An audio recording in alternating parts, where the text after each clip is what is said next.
ಕರ್ನಾಟಕದ ಬಳಿಕ ಹರಿಯಾಣದಲ್ಲೂ ಓಟ್ ಚೋರಿ ಅಭಿಯಾನ ನಡೆಸಲಾಗಿದೆ. ಓಟ್ ಚೋರಿ ಬಗ್ಗೆ ರಾಹುಲ್ ಗಾಂಧಿ ಹೆಚ್ ಫೈಲ್ಸ್ ರಿಲೀಸ್ ಮಾಡಿದ್ದಾರೆ. ಇವತ್ತು ಸುದ್ದಿಗೋಷ್ಠಿ ನಡೆಸಿ ದಾಖಲೆಗಳನ್ನು ರಿಲೀಸ್ ಮಾಡಿದ್ದಾರೆ. 100% ಹರಿಯಾಣದಲ್ಲಿ ಮತಗಳ್ಳತನವಾಗಿದೆ. ಎಲೆಕ್ಷನ್ ಕಮಿಷನ್ ಯಾವ ರೀತಿ ಕೆಲಸ ಮಾಡಿದೆ, ಓಟ್ ಚೋರಿ ಬಗ್ಗೆ ಚುನಾವಣಾ ಆಯೋಗ ಉತ್ತರ ಕೊಡಬೇಕು. ಒಬ್ಬರೇ ಹಲವು ಬಾರಿ ಮತದಾನ ಮಾಡಿದ್ದಾರೆ. ಓರ್ವ ಮಹಿಳೆ 10 ಬೂತ್ನಲ್ಲಿ ಮತ ಹಾಕಿದ್ದಾರೆ. 8 ಮತದಾರರಲ್ಲಿ 1 ನಕಲಿ ಮತದಾನವಾಗಿದೆ ಅಂತ ಹೊಸ bomb ಸಿಡಿಸಿದ್ದಾರೆ. Okay, but North, is she from Haryana? You sure? You absolutely sure she's not from Haryana? Okay, but she votes 22 times in Haryana. And she votes in 10 different booths in Haryana. Seema, Sweetie, Saraswati,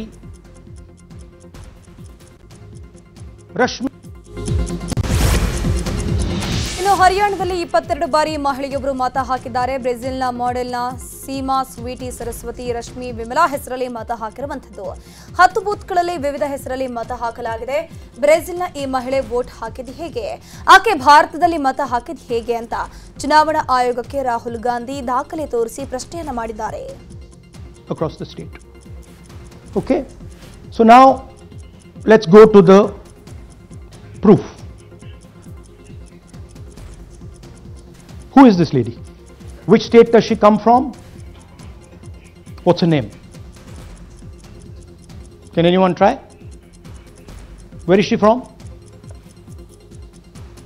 Anybody? Goa? Maharashtra? North? Is she from Haryana? You sure? You're absolutely sure she's not from Haryana? Okay, but she votes 22 times in Haryana. And she votes in 10 different booths in Haryana. And she's got multiple names: Seema, Sweetie, Saraswati, Rashmi, Vimla. Now what's interesting about this, and why I'm opening with this slide, because this happens in 10 booths. That means that this is a centralized operation. That somebody fed this lady. ಇನ್ನು ಇದೇ ವೇಳೆ ಕರ್ನಾಟಕದಲ್ಲಿ ಆಗಿರುವ ಮತಗಳ್ಳತನದ ಬಗ್ಗೆಯೂ ರಾಹುಲ್ ಗಾಂಧಿ ಪ್ರಸ್ತಾಪ ಮಾಡಿದ್ದಾರೆ. ಆಳಂದ ಮಹದೇವಪುರದಲ್ಲಿ ಆಗಿರುವ vote ಚೋರಿ ಕುರಿತು ಮಾತನಾಡಿರುವಂತಹ ರಾಹುಲ್ ಗಾಂಧಿ, ಆಳಂದ ಮಹದೇವಪುರದ ಬಗ್ಗೆ ನಾವು ಪ್ರಸ್ತಾಪಿಸಿದ್ವಿ, ಆದರೆ ಚುನಾವಣಾ ಆಯೋಗ ಈ ಬಗ್ಗೆ ಕೆಲವು ಮಾಹಿತಿ ಕೊಡ್ತಿಲ್ಲ. ಚುನಾವಣಾ ಆಯೋಗ ಫಾರ್ಮ್ 6 ಮತ್ತು 7 ಮಾಹಿತಿ ಕೊಡ್ತಿಲ್ಲ ಅಂತ ಆರೋಪಿಸಿದ್ದಾರೆ. After Mahadevpura, where we access Form 6, they have stopped it. Right? So we cannot give you the numbers of deletion and addition. We estimate that at least in Mahadevapura, misuse of Form 6 was about 30% of the total malpractice. So our estimate is those two will add up to another 7 to 10 lakhs. But we're not going to discuss them because we do not have concrete proof of them. Right? But you should keep it in mind that 25 lakh, we have crystal clear proof that they are fake. That they either don't exist, or they're duplicate, or they're designed in a way for anybody to vote. Haryana ರಾಜ್ಯದಲ್ಲಿ ಒಟ್ಟಾರೆ 25 ಲಕ್ಷ ಮತಗಳ್ಳತನವಾಗಿದೆ. ಮಹಿಳೆಯೊಬ್ಬರ ಹೆಸರಿನಲ್ಲಿ 100 vote ಬಿದ್ದಿದೆ. ಸಾಕಷ್ಟು ಜನರ ಹೆಸರಲ್ಲಿ ಹಲವು ಬಾರಿ ನಕಲಿ ಮತದಾನ ಆಗಿದೆ. ಪ್ರತಿ 8 ಮತಗಳಲ್ಲಿ 1 ಮತಗಳ್ಳತನವಾಗಿದೆ. ಒಂದೇ ವೋಟ್ನಲ್ಲೇ 4 ಹೆಸರಿನ ಮತದಾರರಿದ್ದಾರೆ. ಒಂದೇ ಹೆಸರಿನಲ್ಲಿ 16 ಮಹಿಳೆಯರ ವೋಟರ್ ಕಾರ್ಡ್ ಮಾಡಲಾಗಿದೆ ಅಂತ ರಾಹುಲ್ ಗಂಭೀರ ಆರೋಪ ಮಾಡಿದ್ದಾರೆ. Big picture is 2 crore total voters, vote chori of 25 lakhs, possibly more, but confirmed by us of 25 lakhs. That means 1 in 8 voters in Haryana are fake. Right? That's 12.5%. And despite all this, the Congress party loses by 22,000 votes. So here is an example. Fake photos. 1 photo, 1 assembly, 100 votes. ಬೆಳಗಾವಿಯ ಗುರ್ಲಾಪುರ ಕ್ರಾಸ್ನಲ್ಲಿ ಕಬ್ಬಿನ ದರಕ್ಕಾಗಿ ರೈತರು ಅಹೋರಾತ್ರಿ ಧರಣಿ ನಡೆಸ್ತಾ ಇದ್ದಾರೆ. ಸುವರ್ಣಸೌಧದ ಬಳಿ ರಾಷ್ಟ್ರೀಯ ಹೆದ್ದಾರಿ ಬಂದ್ ಮಾಡಿ ಪ್ರತಿಭಟನೆ ನಡೆಸ್ತಾ ಇದ್ದಾರೆ. ಕರವೇ ನಾರಾಯಣಗೌಡ ಬಣ ಕೂಡ ರೈತರ ಹೋರಾಟಕ್ಕೆ ಬೆಂಬಲ ನೀಡಿದ್ದು ರಾಷ್ಟ್ರೀಯ ಹೆದ್ದಾರಿ ಮೇಲೆ ಟೈರ್ಗೆ ಬೆಂಕಿ ಹಚ್ಚಿ ಪ್ರತಿಭಟನಾಕಾರರು ಆಕ್ರೋಶ ವ್ಯಕ್ತಪಡಿಸಿದ್ದಾರೆ. ಇನ್ನು ಹೋರಾಟದ ವೇದಿಕೆಯಲ್ಲಿ ಸರ್ಕಾರದ ವಿರುದ್ಧ ಘೋಷಣೆ ಕೂಗುವ ಮೂಲಕ ಅರೆಬೆತ್ತಲೆ ಪ್ರತಿಭಟನೆ ಮಾಡಲಾಗಿದೆ. ಸರ್ಕಾರ ನಮ್ಮ ಪಾಲಿಗೆ ಸತ್ತಿದೆ ಅಂತ ಬಾರುಕೋಲು ಚಳುವಳಿ ಹಾಗೂ ಅರೆಬೆತ್ತಲೆ ಪ್ರತಿಭಟನೆ ನಡೆಸಿದ್ದಾರೆ. ಇನ್ನು ಹೋರಾಟಗಾರರ ಜೊತೆಗೆ ವಿಜಯೇಂದ್ರ ಕೂಡ ಬೆಂಬಲ ನೀಡಿದ್ದು ಪ್ರತಿಭಟನೆಗೆ ಸಾಥ್ ಕೊಟ್ಟಿದ್ದಾರೆ. ಒಂದು ಟನ್ ಕಬ್ಬಿಗೆ 1,000 ನರೇಂದ್ರ ಮೋದಿ ಅವರು ಕೊಡಲೇಬೇಕು, ಪರಿಹಾರ ಕೊಡಲೇಬೇಕು. ಬೆಳಗಾವಿಯಲ್ಲಿ ಕಬ್ಬು ಬೆಳೆಗಾರರ ಹೋರಾಟ ಮುಂದುವರೆದಿದೆ. ಅಥಣಿ ಗೋಕಾಕ್ ರಾಜ್ಯ ಹೆದ್ದಾರಿ ಬಂದ್ ಮಾಡಿ ರೈತರು ಪ್ರತಿಭಟನೆ ನಡೆಸಿದ್ದಾರೆ. ಕಬ್ಬಿಗೆ 3,500 ರೂಪಾಯಿ ಬೆಲೆ ನಿಗದಿ ಮಾಡುವಂತೆ ರೈತರು ಆಗ್ರಹಿಸಿದ್ದು ಸತತ 7 ದಿನಗಳಿಂದಲೂ ಅಹೋರಾತ್ರಿ ಹೋರಾಟ ನಡೆಸ್ತಾ ಇದ್ದಾರೆ. ಬೆಳಗಾವಿಯಲ್ಲಿ ಕಬ್ಬು ಬೆಳೆಗಾರರ ಹೋರಾಟ ಹಿನ್ನೆಲೆ ಹೋರಾಟ ಬೆಂಬಲಿಸಿ ರಾಯಭಾಗ ಪಟ್ಟಣ ಮತ್ತು ಅಥಣಿ ಪಟ್ಟಣ ಬಂದ್ಗೆ ಕರೆ ನೀಡಲಾಗಿದೆ. 2ನೇ ದಿನವೂ ಅಥಣಿ ಬಂದ್ ಮಾಡಲಾಗಿದ್ದು ಪ್ರತಿಭಟನೆ ಮುಂದುವರೆಸಿದ್ದಾರೆ. ಇನ್ನು ರಾಯಭಾಗ ಪಟ್ಟಣದಲ್ಲಿ ಬಂದ್ಗೆ ವಕೀಲರು ಬೆಂಬಲ ನೀಡಿದ್ದು ಅಥಣಿ, ಹುಕ್ಕೇರಿ, ಚಿಕ್ಕೋಡಿಯಲ್ಲಿ ರೈತರ ಹೋರಾಟ ಮುಂದುವರೆದಿದೆ.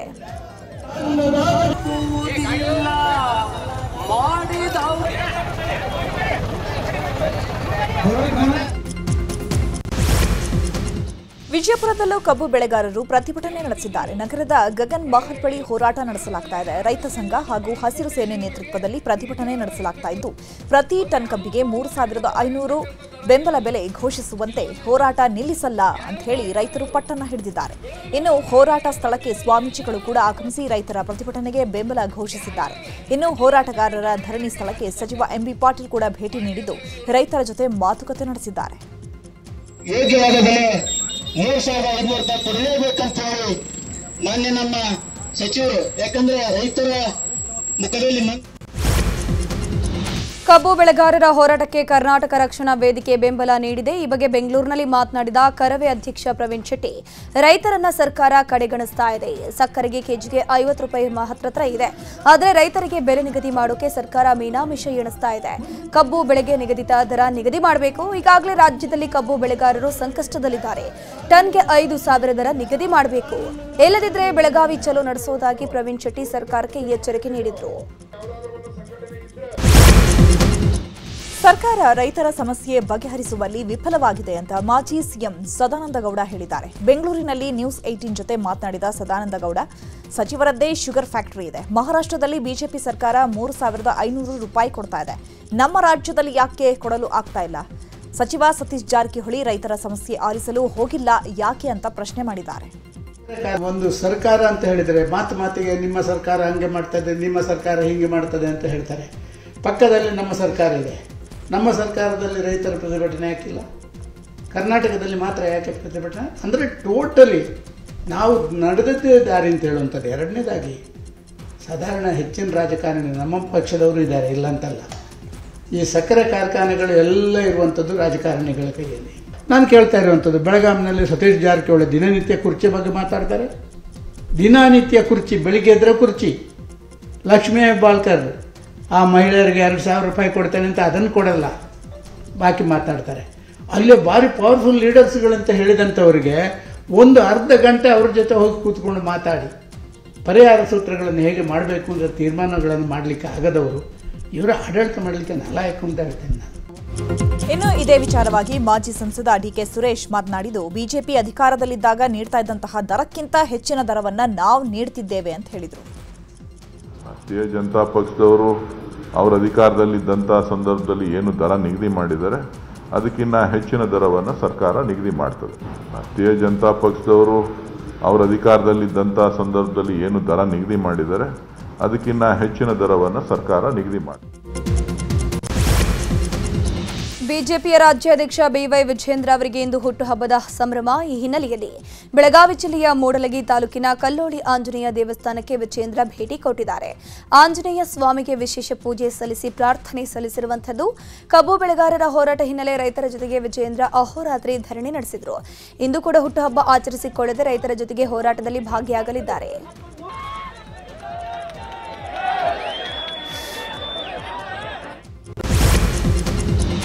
ಕೆರೆಗಳಿಗೆ ನೀರು ತುಂಬಿಸಲು ಹಾಗೂ ಕಾಡು ಪ್ರಾಣಿಗಳ ಹಾವಳಿ ತಪ್ಪಿಸುವಂತೆ ಆಗ್ರಹಿಸಿ ಅನ್ನದಾತರು ಪ್ರತಿಭಟನೆ ನಡೆಸಿದ್ದಾರೆ. ಚಾಮರಾಜನಗರದ ಗುಂಡ್ಲುಪೇಟೆಯಲ್ಲಿ ರೈತರು ಪ್ರತಿಭಟನೆ ಹಮ್ಮಿಕೊಂಡಿದ್ದು ಬಿಜೆಪಿ ನಾಯಕರು ಸಹ ಪಾಲ್ಗೊಂಡಿದ್ದರು.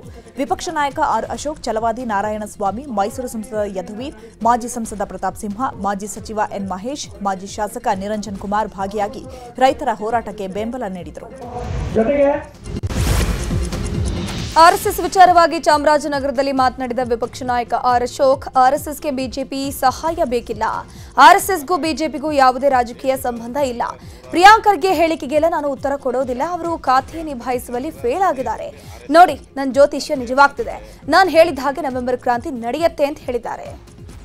ಆರ್ಎಸ್ಎಸ್ ಒಂದು ಸ್ವಯಂ ಸೇವಾ ಸಂಸ್ಥೆ. ಅದಕ್ಕೆ ಬಿಜೆಪಿ ಸಹಾಯನೂ ಬೇಕಾಗಿಲ್ಲ, ಯಾರ ಸಹಾಯನೂ ಬೇಕಾಗಿಲ್ಲ. ದೇಶದ ಜನರ ನೂರಾರು ಲಕ್ಷಾಂತರ ಕೋಟ್ಯಾಂತರ ಜನರ ಹೃದಯದಲ್ಲಿ ಆರ್ಎಸ್ಎಸ್ ಇದೆ. ಖರ್ಗೆ ಮಾತಿಗೆ ನಾವು ಯಾವುದೇ ರಿಯಾಕ್ಷನ್ ಅನ್ನ ಕೊಡಲ್ಲ. ಇನ್ನು ಮುಂದೆ ನಾವು ನಮ್ಮ ಬಿಜೆಪಿಯವರು ಯಾರೂ ಕೂಡ ಈ ಖರ್ಗೆ ಹೇಳಿಕೆಗೆ, ಮರಿ ಖರ್ಗೆ ಹೇಳಿಕೆಗೆ ನಾವು ರಿಯಾಕ್ಷನ್ ಕೊಡಲ್ಲ. ಜನಗಣ ಮನ ಬ್ರಿಟಿಷರನ್ನ ಸ್ವಾಗತಿಸುವ ಗೀತೆ ಆಗಿದೆ ಅಂತ ಸಂಸದ ವಿಶ್ವೇಶ್ವರ ಹೆಗಡೆ ಕಾಗೇರಿ ಹೇಳಿಕೆ ನೀಡಿದ್ದಾರೆ. ಉತ್ತರ ಕನ್ನಡ ಜಿಲ್ಲೆಯ ಹೊನ್ನಾವರದಲ್ಲಿ ಆತ್ಮನಿರ್ಭರ್ ಭಾರತಕ್ಕಾಗಿ ರಾಷ್ಟ್ರೀಯ ಏಕತಾ ನಡಿಗೆ ಕಾರ್ಯಕ್ರಮ ಹಮ್ಮಿಕೊಳ್ಳಲಾಗಿತ್ತು. ಇದೇ ಕಾರ್ಯಕ್ರಮದಲ್ಲಿ ಮಾತನಾಡಿದ ಕಾಗೇರಿ, ರಾಷ್ಟ್ರಗೀತೆ ಅಪಮಾನ ಮಾಡಿದ್ರಾ ಎಂಬ ಚರ್ಚೆ ಶುರುವಾಗಿದೆ. 150ನೇ ವರ್ಷದ ಈ ಸಂಭ್ರಮದಲ್ಲಿ ಒಂದೇ ಮಾತರಮ್ಮಿಗೆ ನಾವು ಕೊಡಬೇಕಂತ ಪ್ರಾಮುಖ್ಯತೆಯನ್ನ ಇನ್ನಷ್ಟು ನೀಡಬೇಕು. ನಮ್ಮ ದೇಶದಲ್ಲಿ ಜನಗಣಮನ ರಾಷ್ಟ್ರಗೀತೆ ಏನಿದೆಯೋ ಅದಕ್ಕೆ ಸರಿಸಮವಾದ ರಾಷ್ಟ್ರಗೀತೆ ಅಂತ ಒಂದೇ ಮಾತರಂ ಇದ್ದೇ ಇದೆ. ನಾನು ಇತಿಹಾಸವನ್ನ ಮತ್ತೆ ಕೆದಕೋದಕ್ಕೆ ಹೋಗೋದಿಲ್ಲ. ಹಾಗೆ ನೋಡಿದ್ರೆ ಒಂದೇ ಮಾತರಮ್ಮೇ ರಾಷ್ಟ್ರಗೀತೆ ಆಗ್ಬೇಕು ಅನ್ನುವಂತ ಕೂಗು ಬಲವಾಗಿತ್ತು. ಆದ್ರೆ ಅವತ್ತಿನ ನಮ್ಮ ಪೂರ್ವಜರು ಒಂದೇ ಮಾತರಮ್ಮೂ ಇರಲಿ, ಜೊತೆಗೆ ಆ ಬ್ರಿಟಿಷ್ ಅಧಿಕಾರಿಯನ್ನ ಸ್ವಾಗತಿಸೋದಕ್ಕೆ ರಚನೆ ಮಾಡಿರುವಂತ ಜನಗಳ ಮನವೂ ಇರಲಿ ಅಂತ ಎರಡನ್ನೂ ನಮಗೆ ಸೇರಿಸಿ ನಾವು ಇವತ್ತು ಅದನ್ನು ಒಪ್ಪಿಕೊಂಡು ಅದನ್ನು ಪಾಲಿಸ್ತಾ ಇದ್ದೇವೆ. ಒಂದು ವೇಳೆ ಸ್ವಾತಂತ್ರ್ಯ ಹೋರಾಟಕ್ಕೆ ಒಂದೇ ಮಾತರಂ ಕೊಟ್ಟಂತ ಕೊಡುಗೆ ನಮಗೆ ಅದು ಸದಾ ಪ್ರೇರಣೆ ಅನ್ನೋದನ್ನ ಮತ್ತೊಮ್ಮೆ ಹೇಳ್ತಾ, ನಾವು ಈ ಒಂದೇ ಮಾತರಮನ್ನ 150ನೇ ವರ್ಷದಲ್ಲಿ ಮತ್ತೆ ಕಂಠಗಳಲ್ಲಿ ಒಂದೇ ಮಾತರಂ ಆ ಹಾಡು ನಮ್ಮಲ್ಲಿ ಪ್ರತಿಧ್ವನಿಸಬೇಕು. ನಮ್ಮ ಶಾಲೆ ಕಾಲೇಜುಗಳಲ್ಲಿ ಯುವಕರ ಮಧ್ಯೆ, ನಾಡಿನ ಜನರ ಮಧ್ಯೆ ಆ ಒಂದೇ ಮಾತರಂ ಹಾಡು ಕಂಠಸ್ಥವಾಗಿ ಅದು ಮತ್ತೆ ಮೊಳಗಬೇಕು. ರಾಜ್ಯದಲ್ಲಿ ಸಂಪುಟ ಪುನರಚನೆ ಚರ್ಚೆ ಜೋರಾಗಿದೆ. ಇನ್ನು ಸಚಿವ ಸ್ಥಾನದ ಆಕಾಂಕ್ಷಿಗಳಿಗೆ ಹೈಕಮಾಂಡ್ ಖಡಕ್ ವಾರ್ನಿಂಗ್ ಅನ್ನು ಕೊಟ್ಟಿದೆಯಂತೆ. ಸಚಿವ ಸ್ಥಾನ ಉಳಿಸಿಕೊಳ್ಳುವವರು ಮತ್ತು ಪಡೆದುಕೊಳ್ಳುವವರು ಕಳೆದುಕೊಳ್ಳುವವರಿಗೆ ಹೈಕಮಾಂಡ್ ವಾರ್ನಿಂಗ್ ಅನ್ನು ಕೊಟ್ಟಿದೆ. ಯಾರೂ ದೆಹಲಿಗೆ ಬರಬೇಡಿ, ಕಾಂಗ್ರೆಸ್ ಪಕ್ಷದ ಕೆಲಸ ಇದ್ರೆ ಮಾತ್ರ ದೆಹಲಿಗೆ ಬನ್ನಿ, ಉಳಿದ ವಿಚಾರಕ್ಕೆ ಬರೋದು ಬೇಡ ಅಂತ ಖಡಕ್ ಸೂಚನೆ ನೀಡಿದ್ದು, ಲಾಬಿಗಾಗಿ ದೆಹಲಿ ಯಾತ್ರೆ ಕೈಗೊಳ್ಳುವವರಿಗೆ ನಿರಾಸೆಯಾಗಿದೆಯಂತೆ. ನವೆಂಬರ್ 21ರಂದು ಅಹಿಂದ ಸಮಾವೇಶ ನಡೆಸಲು ಕೈ ಸಿದ್ಧತೆ ಮಾಡಿಕೊಂಡಿದೆ. ತಮ್ಮ ಸ್ಥಾನಗಳನ್ನು ಭದ್ರಪಡಿಸಿಕೊಳ್ಳಲು ಸಮಾವೇಶ ಮಾಡ್ತಿದ್ದಾರೆ ಎನ್ನಲಾಗಿದೆ. ಇದೇ ವಿಚಾರವಾಗಿ ಮಾತನಾಡಿದ ಶಾಸಕ ಬಾಲಕೃಷ್ಣ, ಎಲ್ಲರೂ ಅವರವರ ಅಭಿಪ್ರಾಯ ವ್ಯಕ್ತಪಡಿಸುತ್ತಿದ್ದಾರೆ. ಅಂತಿಮವಾಗಿ ಹೈಕಮಾಂಡ್ ನಿರ್ಧಾರ ಮಾಡುತ್ತೆ. ನಮ್ಮ ಪಕ್ಷದಲ್ಲಿ ಸಿಎಂ ಆಗಲು ಎಲ್ಲರೂ ಸಮರ್ಥವಾಗಿದ್ದಾರೆ. ನಮ್ಮಲ್ಲಿ ಯಾವುದೇ ರೀತಿಯ ಗೊಂದಲ ಇಲ್ಲ, ಎಲ್ಲರೂ ಒಗ್ಗಟ್ಟಾಗಿದ್ದಾರೆ ಅಂತ ಹೇಳಿದರು. ಎಲ್ಲರೂ ಅವರವರ ಅಭಿಪ್ರಾಯ ವ್ಯಕ್ತಪಡಿಸ್ತಾರೆ. ಅಂತಿಮವಾಗಿ ಹೈಕಮಾಂಡ್ ಇದೆ, ನಮ್ಮಲ್ಲಿ ಪ್ರಬಲವಾಗಿದೆ. ಅಂತಿಮವಾಗಿ ಹೈಕಮಾಂಡ್ ತೀರ್ಮಾನ ಮಾಡಿದಾಗ ನಮಗೆ ಫೋನ್ ಮಾಡ್ತಾರೆ, ಮಾಡ್ತಾ ಇದ್ದೀನಿ ಬನ್ನಿ ಪ್ರಮಾಣ ವಚನ ಅಂತ ಅವಾಗ ಹೋಗ್ತೀವಿ. ಅಲ್ಲ ಅಂದ್ರೆ ಡಿ.ಕೆ. ಶಿವಕುಮಾರ್ ಅವ್ರ ಜೊತೆಗೆ ಬಾಲಕೃಷ್ಣ ಅವರು ಕೂಡ ಪ್ರಮಾಣ ವಚನ ಸ್ವೀಕಾರ ಮಾಡ್ತಾರೆ. ಅವೆಲ್ಲ ಹೈಕಮಾಂಡ್ ನಿರ್ಧಾರ ಮಾಡ್ಬೇಕಾದ್ರೆ ಬಾಲಕೃಷ್ಣ ನಿರ್ಧಾರ ಮಾಡಕತ್ತದ ಹೈಕಮಾಂಡ್ ಚರ್ಚೆ ಆಗಿದೆ ಸರ್.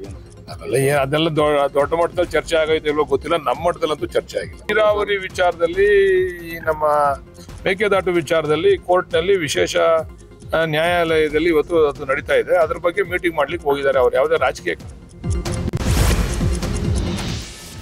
ಕಾಂಗ್ರೆಸ್ನಲ್ಲಿ ಸಿಎಂ ಪಟ್ಟಕ್ಕೆ ಪೈಪೋಟಿ ನಡೀತಿದೆ ಅನ್ನೋ ಮಾತು ರಾಜ್ಯದಲ್ಲಿ ಕೇಳಿ ಬರ್ತಾ ಇದೆ. ನವೆಂಬರ್ ಕ್ರಾಂತಿ ನಡೆಯಲಿದೆ ಅಂತ ಬಿಜೆಪಿ ಪದೇ ಪದೇ ಹೇಳ್ತಾನೆ ಇದೆ. ಈಗ ರಾಜ್ಯ ಬಿಜೆಪಿ ಎಕ್ಸ್ನಲ್ಲಿ ವಿಡಿಯೋವೊಂದನ್ನು ಪೋಸ್ಟ್ ಮಾಡಿದ್ದು ನವೆಂಬರ್ ಕ್ರಾಂತಿಗೆ ಕೌಂಟ್ ಡೌನ್ ಅಂತ ಬರ್ಕೊಂಡಿದೆ. ಇದರಲ್ಲಿ ಚೇರ್ ಸುತ್ತ ಸಿದ್ದು, ಡಿಕೆಶಿ, ಸತೀಶ್ ಜಾರಕಿಹೊಳಿ ಮತ್ತು ಪರಮೇಶ್ವರ್ ಸುತ್ತುತ್ತಿರುವ ಎಐ ವಿಡಿಯೋ ಇದಾಗಿದೆ.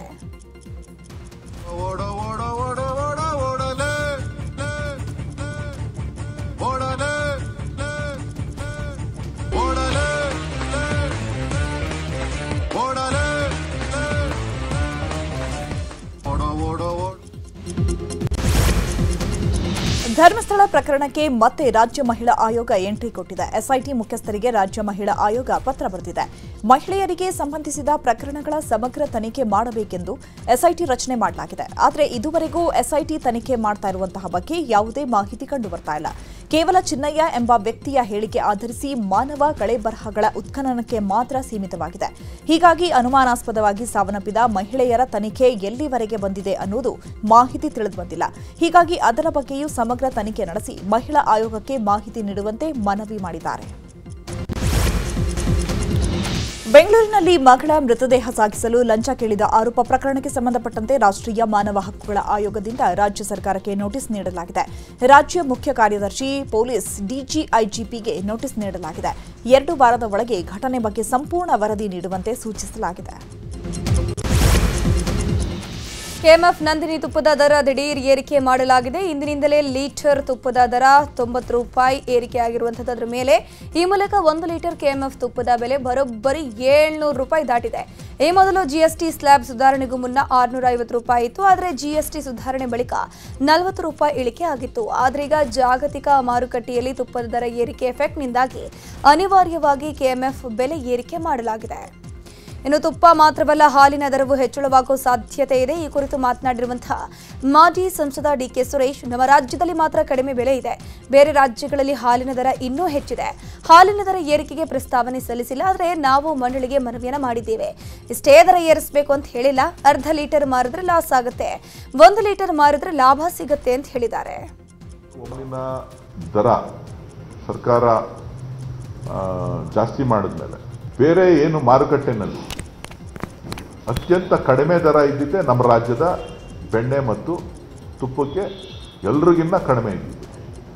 ಸೊ ಹಾಗಾಗಿ ಇವತ್ತು ಕೂಡ ನಮ್ಮದೇ ಕಡಿಮೆ. ಈಗೇನು ನಾವು ರೇಟ್ ಫಿಕ್ಸ್ ಮಾಡಿದ್ದೀವಿ, ಮಾರುಕಟ್ಟೆನಲ್ಲಿ ಹೋಯ್ತು ಅಂತಂದರೆ ಕೆಲವರು 900 ರೂಪಾಯಿ, 1000 ರೂಪಾಯಿ ತುಪ್ಪ ಜಾಸ್ತಿ ಮಾಡಬೇಕು ಅಂತೇಳಿ ಒತ್ತಾಯ ಮಾಡಿದ್ವಿ. ಅದು ಈಗ ಜಾಸ್ತಿ ಮಾಡಿದ್ದಾರೆ. ಅಂದರೂ ಕೂಡ ನಾವೇ ಕಡಿಮೆ ಇರೋದು. ಅನ್ಯಜಾತಿಯ ಪ್ರಿಯತಮ್ಮನನ್ನ ವಿವಾಹವಾಗಿದ್ದ ಯುವತಿಯನ್ನ ಸಿನಿಮೆಯ ಶೈಲಿಯಲ್ಲಿ ಪೋಷಕರೇ ಕಿಡ್ನಾಪ್ ಮಾಡಿದ್ದಾರೆ. ಚಿಕ್ಕಬಳ್ಳಾಪುರ ತಾಲೂಕಿನ ಅರಸನಹಳ್ಳಿ ಗ್ರಾಮದಲ್ಲಿ ಘಟನೆ ನಡೆದಿದೆ. 3 ತಿಂಗಳ ಹಿಂದೆ ದರ್ಶನ್ ಅನ್ನೋನ ಜೊತೆ ಚಂದನ ಪ್ರಿಯ ವಿವಾಹವಾಗಿದ್ದು, ಮನೆಯವರ ವಿರೋಧದ ನಡುವೆಯೂ ಇಬ್ಬರು ಮದುವೆಯಾಗಿದ್ರು. ಅರಸನಹಳ್ಳಿಯಲ್ಲಿ ಬಾಡಿಗೆ ಮನೆಯಲ್ಲಿ ದಂಪತಿ ವಾಸ ಮಾಡ್ತಾ ಇದ್ರು. ಇವತ್ತು ಏಕಾಏಕಿ ಬಾಡಿಗೆ ಮನೆಗೆ ಬಂದಂತಹ ಚಂದನ ಪ್ರಿಯ ತಾಯಿ ಉಷಾ, ತಂದೆ ಶ್ರೀನಿವಾಸ್ ಬಾಬು, ತಮ್ಮ ಚೇತನ್, ಕಲ್ಯಾಣ್ ಸೇರಿ ಆಕೆಯನ್ನ ಕಿಡ್ನಾಪ್ ಮಾಡಿದ್ದಾರೆ ಎನ್ನಲಾಗಿದೆ. ನಂದಿಗಿರಿಧಾಮ ಪೊಲೀಸ್ ಠಾಣೆ ವ್ಯಾಪ್ತಿಯಲ್ಲಿ ಪ್ರಕರಣ ದಾಖಲಾಗಿದೆ. ಉಡುಪಿ ಕೊಲ್ಲೂರು ದೇವಳದ ಹೆಸರಿನಲ್ಲಿ ನಕಲಿ ವೆಬ್ಸೈಟ್ ಮಾಡಿ ಕೊಠಡಿ ಕಾಯ್ದಿರಿಸುವ ನೆಪದಲ್ಲಿ ಭಕ್ತರಿಗೆ ವಂಚನೆ ಮಾಡಲಾಗಿದೆ. ಈ ಬಗ್ಗೆ ಕೊಲ್ಲೂರು ಠಾಣೆಯಲ್ಲಿ ಪ್ರಕರಣ ದಾಖಲಾಗಿದೆ. ಕರ್ನಾಟಕ ಟೆಂಪಲ್ ಅಕಾಮಡೇಷನ್ ಅಧಿಕೃತ ವೆಬ್ಸೈಟ್ ರೀತಿಯ ಹೆಸರಲ್ಲಿ ನಕಲಿ ವೆಬ್ಸೈಟ್ ಮಾಡಿ ವಂಚಿಸಲಾಗಿದೆ. ಫೋನ್ ಪೇ, QR ಕೋಡ್ ನೀಡಿ ಹಣ ಪಡೆದು ನಕಲಿ ರಶೀದಿ ನೀಡಿ ವಂಚಿಸಲಾಗಿರುವಂಥದ್ದು. ಈ ಬಗ್ಗೆ ದೇಗುಲದ ಆಡಳಿತ ಮಂಡಳಿ ಮಾಹಿತಿಯನ್ನು ಪಡೆದಿದ್ದು ಸೂಕ್ತ ಕ್ರಮ ಕೈಗೊಳ್ಳಬೇಕು ಅಂತ ಕಾರ್ಯನಿರ್ವಹಣಾಧಿಕಾರಿ ಪ್ರಶಾಂತ್ ಶೆಟ್ಟಿ ದೂರನ್ನ ಕೊಟ್ಟಿದ್ದಾರೆ. ಅತಿಯಾದ ವೇಗದಿಂದಾಗಿ ನಿಯಂತ್ರಣ ತಪ್ಪಿದ ಕಾರು ಡಿವೈಡರ್ಗೆ ಡಿಕ್ಕಿ ಹೊಡೆದು ಪಕ್ಕದ ರಸ್ತೆಗೆ ಬಿದ್ದು ಪಲ್ಟಿ ಹಾಕಿರೋ ಘಟನೆ ಗುಜರಾತ್ನ ಪಾಲನ್ಪುರ್ ದೀಸಾ ಹೆದ್ದಾರಿಯಲ್ಲಿ ನಡೆದಿದೆ. ವೇಗವಾಗಿ ಬರ್ತಿದ್ದ ಕಾರು ನಿಯಂತ್ರಣ ಸಿಗದೆ ಡಿವೈಡರ್ಗೆ ಡಿಕ್ಕಿಯಾಗಿ ಪಲ್ಟಿಯಾಗಿದ್ದು, ಈ ವೇಳೆ ಕಾರ್ನಲ್ಲಿದ್ದ ಇಬ್ಬರು ಹೊರಕ್ಕೆ ಬಿದ್ದಿದ್ದಾರೆ. ಘಟನೆಯಲ್ಲಿ ಚಾಲಕನಿಗೆ ಗಂಭೀರ ಗಾಯಗಳಾಗಿದ್ದು, ಕಾರ್ನಿಂದ ಹೊರಬಿದ್ದವರಿಗೆ ಸಣ್ಣ ಪುಟ್ಟ ಗಾಯಗಳಾಗಿದೆ. ಘಟನೆಯ ಭೀಕರ ದೃಶ್ಯ ಸಿಸಿಟಿವಿಯಲ್ಲಿ ಸೆರೆಯಾಗಿದ್ದು, ಗಾಯಾಳುಗಳನ್ನು ಆಸ್ಪತ್ರೆಗೆ ರವಾನಿಸಲಾಗಿದೆ.